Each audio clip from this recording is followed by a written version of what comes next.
नमस्कार दोस्तों, मेरा नाम है भालचंद्र। ब्रह्मांड सिद्धि एस्ट्रो में आप सभी का स्वागत है। आज की इस वीडियो में हम चर्चा करेंगे प्रेम में या फिर रिलेशनशिप में दो व्यक्ति हैं, पुरुष की यदि वृश्चिक राशि है और यदि स्त्री की मकर राशि है, तो उनका जो प्रेम है, उनकी जो रिलेशनशिप है, वो किस प्रकार से आगे बढ़ सकती है।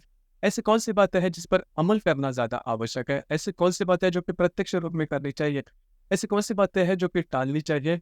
उसी प्रकार बात अगर ब्रेकअप तक पहुंचे तो आपको क्या करना चाहिए, सभी के बारे में डिटेल में चर्चा इस वीडियो में हम करने वाले हैं।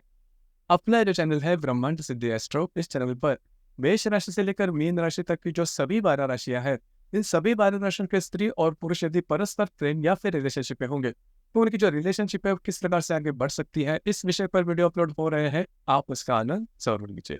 तो आज के इस वीडियो में हम चर्चा करेंगे वृश्चिक राशि के पुरुष और मकर राशि की जो स्त्री है उनके रिलेशनशिप के मामले में। वृश्चिक राशि के जो पुरुष है उनके व्यक्तित्व के बारे में अगर कहा जाए या फिर वृश्चिक राशि के बारे में अगर कहा जाए, तो काल पुरुष की कुंडली में अष्टम भाव में आने वाली राशि है, स्त्री राशि है। इस राशि का जो स्वामी है वो मंगल है, इस राशि का जो तत्व है वो जल तत्व है और ये जो राशि है वो स्थिर स्वरूप राशि है। पहली सबसे महत्वपूर्ण बात जो कि वृश्चिक राशि के पुरुषों में देखी जा सकती है वो होता है इनका संपूर्ण व्यक्तित्व काफी ज्यादा अट्रैक्टिव होते हैं, नीट एंड क्लीन रहते हैं। किस तरह से फैशन करनी है, किस तरह से फैशन कैरी करना है, इसके बारे में इनकी जो मालूमात होती है वो काफ़ी अच्छी देखी जा सकती है। उसी प्रकार उनकी जो वाणी होती है वो काफ़ी अच्छी देखी जा सकती है। हालाँकि थोड़ा-सा फ़ास्ट बोलते हैं, जल्दी-जल्दी में बोलते हैं। कई दफ़ा ऐसा भी देखा जाता है कि इनकी जो वाणी है वो तीखी है। इसके पीछे कारण थोड़े अलग होते हैं। वो अगर समझ में आ जाए तो आपको ये बात अच्छी तरह से जच सकती है। जैसे कि वृश्चिक राशि के जो पुरुष है, अगर सामने वाला व्यक्ति किसी बातों पर अड़ जाए या फिर चिढ़ जाए या फिर उससे कोई मिस्टेक हो जाए, तो जल्दी से वो रिएक्ट नहीं करते। हालाँकि इनकी खुद की एक मर्यादा होती है हर एक व्यक्ति के लिए। उस मर्यादा के बाहर अगर कोई व्यक्ति ज़्यादा कुछ कह जाता है तो फिर शुरुआत से लेकर अब तक जो भी बातें आपसे गलत हुई है, वो सभी ये दोहराएँगे और तब इनकी जो वाणी होती है वो तीखी होती है और तब आपके पैरों तले ज ज़मीन फिसलेगी कि इस व्यक्ति ने इतनी जो बातें हैं वो मन में रखी थी। तो यही बात इनमें थोड़ी-सी देखी जाती है, सीक्रेटिव नेचर होते हैं इनके। इनके व्यक्तित्व से आपको बिल्कुल भी पता नहीं चलेगा कि इनके मन में या फिर इनकी कितनी बातें चल रही है। काफ़ी ज़्यादा शांत स्वरूप आपको सामने से देखेंगे, लेकिन अंदर बहुत सी बातें देखी जा सकती है। कई दफ़ा ऐसा होता है कि वृश्चिक राशि के पुरुष जो होते हैं, कई इनके पास जो सीक्रेट्स होते हैं, वो शेयर नहीं करते। इसके पीछे इनकी खुद की मान्यता होती है, लेकिन सीक्रेटिव होते हैं। हालाँकि सीक्रेटिव होने की वजह से ये ट्रस्टवर्दी भी होते हैं। मतलब अगर आप इनके साथ कोई भी विषय पर अगर शेयर कर लो, तो वो नॉर्मली किसी से वो बात नहीं कहते, जो कि बहुत अच्छी बात होती है। लेकिन कई दफ़ा ऐसे भी होता है, कई मसलों पर निर्णय लेना है, तो वो किसी व्यक्ति के साथ कभी नॉर्मली नहीं बोलते, खुद से ही जो निर्णय वो लेते हैं, कई दफ़ा वो निर्णय चूकते भी हैं। इस वजह से यह जो इनका नेचर है, इसके पॉजिटिव नेगेटिव एस्पेक्ट दोनों तरह से मिल जाते हैं। लेकिन दूसरी ज़्यादा महत्वपूर्ण बात, काफ़ी ज़्यादा इमोशनल होते हैं। अब ये बात थोड़ी अटपटी आपको लग सकती है, लेकिन वृश्चिक राशि के जो पुरुष होते हैं इमोशनल होते हैं, लेकिन इनका जो इमोशनल नेचर होता है वो थोड़ा-सा एक्सट्रीम पर होता है। हालाँकि इनका जो संपूर्ण नेचर होता है वो ही थोड़ा-सा एक्सट्रीम पर देखा जा सकता है। मतलब अगर कोई व्यक्ति अगर इनको पसंद आ जाए, तो उसके लिए कुछ भी करने के लिए तैयार होता है। अगर उनका विश्वास टूट जाए, तो वो नहीं छोड़ते। ख़ास करके इस राशि में जो विशाखा और ज्येष्ठा नक्षत्र है, वो रिवेंज लेने में सबसे एक नंबर 1 का है। मतलब अगर किसी व्यक्ति ने इनके साथ चीट कर दिया, तो जब तक वो बदला नहीं लेंगे, तब तक वो स्वस्थ नहीं बैठेंगे। इस राशि की यह जो है वो स्पेशलिटी है। दूसरी ज़्यादा महत्वपूर्ण बात, डेडिकेशन इनमें काफ़ी अच्छा देखा जा सकता है, हार्ड वर्किंग नेचर इनमें काफ़ी अच्छा देखा जा सकता है। इसी वजह से होता क्या है कि करियर में काफ़ी आगे बढ़ते हैं। उसी प्रकार जो डिसिप्लिन जो नेचर होता है वो भी इनमें बहुत ही अच्छा देखा जा सकता है। वृश्चिक राशि के जो पुरुष है, इनका जो नेचर है वो अगर आपको अच्छी तरह से समझ में आ जाए, तो फिर इनको समझना काफ़ी बेहतर होगा। पहले सबसे महत्वपूर्ण बात, आपका व्यक्तित्व जैसा भी है उसी प्रकार से अगर आप इनके सामने जाते हो, तो फिर आपको कोई प्रॉब्लम नहीं है। अगर आप कोई दिखावा करते हो और बाद में जाके आपका जो दिखावा है वो अगर इनके सामने आ जाए, तो फिर आपके ऊपर का जो विश्वास है वो हमेशा के लिए टूट जाएगा। खास करके इनके रिलेशनशिप में आने वाली जो भी राशियाँ, इनके लिए ये बात सबसे महत्वपूर्ण होती है।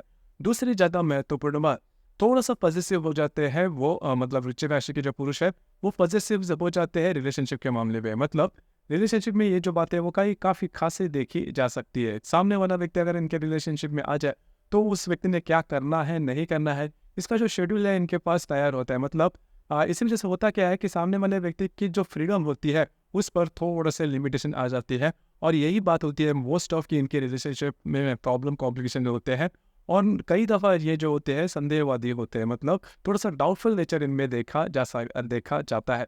और जब भी ये डाउट आता है रिलेशनशिप में, तो जो प्रॉब्लम है वो काफ़ी ज़्यादा बढ़ सकते हैं। तो इन चीज़ों पर हालाँकि इन्हें ध्यान देना आवश्यक है, क्योंकि प्रेम में अगर आप सामने वाले व्यक्ति को पूरी स्वतंत्रता देते हो, तो ही आपका जो प्रेम है, रिलेशनशिप है, और विश्वास भी काफ़ी मायने रखता है। अगर आप उस पर विश्वास नहीं करते, तो प्रॉब्लम जो है वो काफ़ी ज़्यादा बढ़ सकती है। इन चीज़ों पर ध्यान देना बहुत ही ज़्यादा आवश्यक है। हालाँकि वैसे देखा जाए तो इनका जो व्यक्तित्व होता है वो काफ़ी अच्छा देखा जा सकता है। अब हम चर्चा करेंगे कि मकर राशि की जो स्त्री है, उनका जो संपूर्ण व्यक्तित्व होता है वो किस प्रकार का होता है। मकर राशि के बारे में अगर कहा जाए, तो कालपुरुष के कुंडली में कर्म भाव में या फिर दशम भाव में आने वाली ये राशि है।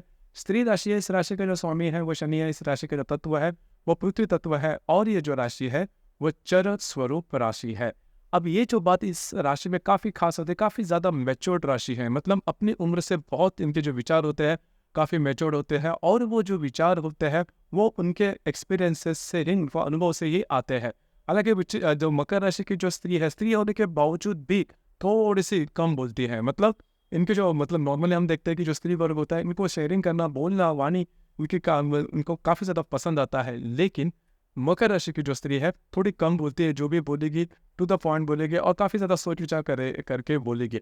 दूसरी ज़्यादा महत्वपूर्ण में इनका जो रहन-सहन होता है वो भी काफ़ी अच्छा था, खास करके इसमें जो श्रवण नक्षत्र है उसमें काफ़ी, हालांकि उत्तराषाढ़, श्रवण और धनिष्ठा ये 3 नक्षत्र इस राशि में आते हैं। तो जो श्रवण नक्षत्र के जो स्त्री वर्ग होता है, इनका जो सौंदर्य होता है वो काफ़ी अच्छा देखा जा सकता है, और इनमें जो फैशन का सेंस होता है वो भी काफ़ी अच्छा देखा जा सकता है। लेकिन इन पर इनके फैमिली के किसी न किसी जो मेंबर होता है उसकी पूरी रिस्पॉन्सिबिलिटी आती है, और इनका जो बचपन होता है थोड़ा-सा गरीबी में जाता है। नॉर्मली ये बात सभी श्रवण नक्षत्र के जो जातक हैं उनमें देखी जा सकती है।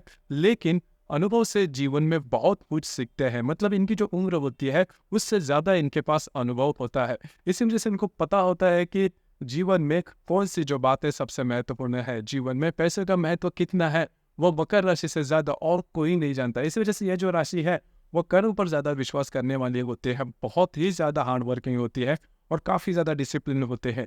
हालांकि बहुत ज़्यादा हार्ड वर्किंग करने के बावजूद भी इनके जो सपने होते हैं, जीवन के प्रति इनकी जो चाह होती है, इनकी जो एक्सपेक्टेशन होते हैं वो बहुत बड़े नहीं देखे जाते। मतलब लार्जर देन लाइफ, जैसे कि हम सिंह राशि के बारे में देखते हैं, ऐसे नहीं होते। स्टेप बाय स्टेप आगे चलने वाली ये राशि है, और करीबन 40-45 साल के बाद यह जो राशि है जीवन में बहुत ही अच्छे तरीके से सेटल हो जाती है। तो ये बात इनमें बहुत ही अच्छी देखी जा सकती है। तो मकर राशि की स्त्री की जो होती है, इनमें ये जो बातें होती है, और कई दफ़ा ऐसे होता है कि मकर राशि की जो स्त्री है इनमें इमोशंस नहीं है, ऐसा भी, लेकिन ऐसा बिल्कुल भी नहीं। देखिए, इमोशंस इनमें होते हैं, और काफ़ी अच्छे भी होते हैं, काफ़ी इन डेप्थ भी होते हैं, लेकिन सोच समझ कर चलने वाली राशि है। इनकी जो इमोशन है वो नॉर्मली शो ऑफ नहीं करते, और इनके लिए सबसे महत्वपूर्ण बात होती है इनका जो करियर है या फिर इनका जो काम है वो सबसे इम्पोर्टेंट होता है। तो इसी वजह से पहले तो ये इनके करियर के बारे में सोचते हैं, बाकी सभी जो बातें हैं उनको वो सेकेंडरी मानते हैं, जो कि काफ़ी अच्छी बात भी होती है। लेकिन अगर ये रिलेशनशिप में आ जाए तो पूरी तरह से, पहले तो सबसे इम्पोर्टेंट बात, मकर राशि की जो स्त्री है रिलेशनशिप में आना थोड़ा कठिन होता है, क्योंकि काफ़ी मेच्योर होते हैं, काफ़ी सोच विचार करने वाले होते हैं, और सोच विचार करने के बाद ही वो रिलेशनशिप में आती है। और रिलेशनशिप में आने के बाद कमिटमेंट इनके लिए काफ़ी इंपॉर्टेंट होता है, और सामने वाला व्यक्ति जो होता है उसकी पूरी रिस्पॉन्सिबिलिटी अपने हाथ लेती है, और उसको किस तरह से। और दूसरी सबसे इम्पोर्टेंट बात, रिलेशनशिप में ये इनका पॉजिटिवनेस बिल्कुल भी देखा नहीं जाता। पहले तो मैंने जैसे कहा कि एक बार ये रिलेशनशिप में आना कठिन अगर आते हैं तो पूरी रिस्पॉन्सिबिलिटी दे, चाहे जो भी हो जाए। और यह इतनी बात होने के बावजूद भी इनके संपूर्ण व्यक्तित्व से आपको बिल्कुल भी पता नहीं चलेगा। काफ़ी ज़्यादा शांत होते हैं, काफ़ी ज़्यादा सोशिक होते हैं, कि आप बहुत ज़्यादा कष्ट करने वाले किसी रिलेशनशिप में सिचुएशन कितनी भी एक्सट्रीम पर हो जाए, लेकिन इस राशि की जो स्त्री है वो पीछे नहीं हटेगी। तो कंसिस्टेंसी है वो इनमें काफ़ी अच्छी देखी जा सकती है। अब हम जैसे चर्चा कर रहे थे कि यदि वृश्चिक राशि के पुरुष और मकर राशि की जो स्त्री है वे यदि रिलेशनशिप में आ जाए तो इनकी जो रिलेशनशिप है वो काफ़ी अच्छे तरीके से आगे बढ़ सकती है। अब यहाँ पर जो वृश्चिक राशि के पुरुष है उनको मैं ये बात कहना चाहूँगा कि उनका जो संदेहवादी जो नेचर है उसको थोड़ा सा अमन करना आवश्यक है, उसको थोड़ा सा कंट्रोल करना आवश्यक है।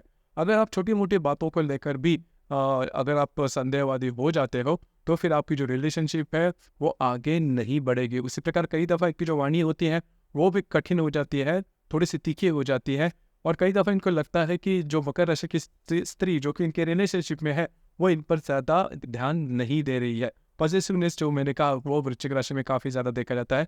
इन सभी के ऊपर अगर वो कंट्रोल करे तो रिलेशनशिप में कोई बड़ी दिक्कत सामने नहीं आ सकती। तो इन चीज़ों पर थोड़ा सा ध्यान देना ज़्यादा आवश्यक है। अगर ये इस चीज़ों पर ध्यान देते हैं तो आपकी जो रिलेशनशिप है वो काफ़ी अच्छे तरीके से आगे बढ़ सकती है। इसके बावजूद अगर कोई प्रॉब्लम कॉम्प्लिकेशन आते हैं तो आपकी जो कुंडली है वो देखनी ज़्यादा आवश्यक हो जाती है, क्योंकि जो राशियाँ होती है वो सिर्फ चंद्रमा के ऊपर आधारित होती है। हर एक कुंडली में चंद्रमा के अतिरिक्त बाकी 11 ग्रह भी होते हैं और वो अपने अपने तरीके से कुंडली पर असर करते हैं। वो कौन से किस प्रकार के हैं आपकी जो कुंडली है वो देखकर उसके बारे में ज़्यादा कहा जा सकता है।